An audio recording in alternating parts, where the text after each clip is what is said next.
هذه الشيلة مقدمة من الأخ حسن العقيلي يهديها العريس الغالي أمير عبد العزيز حسين العياني بمناسبة زفاف الميمون دخوله القفص الذهبي، فألف ألف مبروك.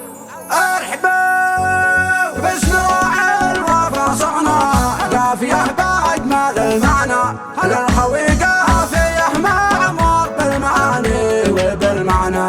باسم امير الكاف الحاني صرت شعري وقفاني، له نهني بيوم النور في زفافه لتهاني.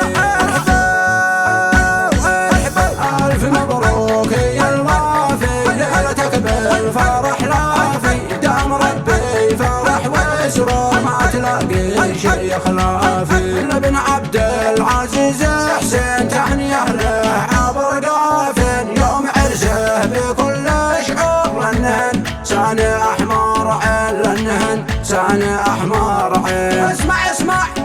اسمع من حسن يهدي لك أحلى التهاني، يا معرسك وبأجمل معاني قالها لك بالغلا قاصد وعاني. ألف لك مبروك يا عز الأصحاب يا أمير ارتاحي طول الزمان، ما باقي ضيقه وهرب وتفاني، بالهنا جالك اليوم عمر ثاني، دام رب الفرح والسعادة احنا معاك وابشر بنا يا الغالي سوا سوا، بالحلا وبالمالي أهم شي الكاف وتبقى سالي وتكون في راحة على التأكيد، في راحة على التأكيد، جعل الفرح لك دايما يا الوافي وتعيش في راحة وجوك صافي، ولا تلاقي هم ويا خلافي، والفرح يبقى لك مدى الأزمان. اسم راعي الوفا صغنا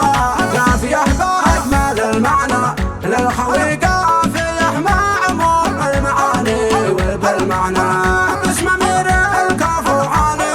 صرت شعري وقفاني، له نهني بيوم النور في زفافه لتهاني.